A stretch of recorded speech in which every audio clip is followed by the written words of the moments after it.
राजधानी भोपाल में अवैध भूमाफिया बिल्डर का दबदबा जारी है। सरकार के तमाम प्रयासों के बावजूद बिल्डर अपनी मनमानी से बाज नहीं आ रहे हैं।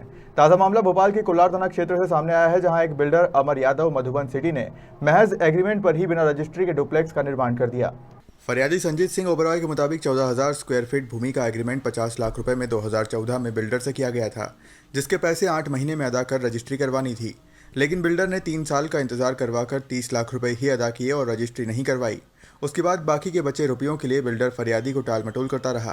बाद में बिल्डर ने दबंगई दिखाते हुए उक्त भूमि पर अतिक्रमण कर डुप्लेक्स का निर्माण कर उन्हें अन्य लोगों को बेच दिया। साथ ही अधिकारियों के साथ साठगांठ कर डायवर्जन, टीएनसीपी और बिजली मीटर तक लगा दिए।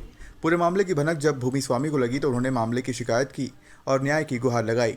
साथ ही पुलिस कमिश्नर, डीसीपी, एसीपी के साथ कोलार थाने को भी शिकायती आवेदन सौंपा है। जिस जगह पे आप खड़े हैं ये मधुबन सिटी की एरिया है और इसको गेहूँखेड़ी इलाके में आता है ये। इस ज़मीन पे मेरा 14,000 स्क्वायर फीट का प्लॉट था और उस पे आप देख सकते हैं कि इन्होंने अवैध रूप से कंस्ट्रक्शन करी हुई है, डुप्लेक्स बना के आगे बेच दिए, जबकि ओरिजिनल रजिस्ट्री ये मेरे पास है। ये आप लोग सब देख सकते हैं, ये ओरिजिनल दस्तावेज़ मेरे पास ही हैं और मेरे नाम पे ये प्रॉपर्टी अभी। इनसे मेरा एग्रीमेंट 2014 में हुआ था और 2023 आ गया है। इन्होंने ना मेरे से एग्रीमेंट, ना मेरे से रजिस्ट्री कराई है और ना मेरे को इसके जो कीमत तय हुई थी वो मेरे को पैसा पूरा मिला गया। कितना पैसा दिया उन्होंने? इन्होंने मेरे को कुल 30-35 लाख रुपए दिए थे और वो भी जो एग्रीमेंट था वो 8 महीने का था, लेकिन पैसा 6-7 साल तक ये टुकड़ों में कभी लाख रुपए, कभी 50,000, कभी 5 लाख ऐसे दे रहे थे। इनके कुछ उस टाइम पे चेक बाउंस भी हुए थे, जिसके उन्होंने वापस कैश दे के या दोबारा री एंट्री नहीं करी। अच्छा, आपने रजिस्ट्री नहीं करवाई तो फिर इस पे ये मकान कैसे बन गया? सर यही तो आचार्य, यही तो सब देखने वाली बात है कि बिना इन्होंने हमसे रजिस्ट्री कराए हुए आगे इन्होंने मकान भी बेच दिए और वो मकान भी इन्होंने आगे किसी और को भी रजिस्ट्री करा चुकी है। मीटर तक लग गए, जबकि मीटर बिना रजिस्ट्री के लग नहीं सकते। तो इसमें बहुत सारे विभाग मुझे लगता है जुड़े हुए हैं, जिनकी मिली भगत से ये सब काम हुआ। मैंने सब तरफ आवेदन दिया है साहब। मैंने एसीपी साहब को, डीआईजी साहब को, एसपी साहब को, लोकल थाना को, सबको मैंने आवेदन दिया कि सब मेरी मदद करें किसी तरह आके और मेरे को मेरी ज़मीन वापस दिलवाएं। बिल्कुल, उन्होंने अब मेरे को, जब उनको ये पता चला है तो अब वो मेरे को ऑफ़र कर रहे हैं कि मैं अपनी बात दबाऊं किसी तरह और मैं चुप रह जाऊं।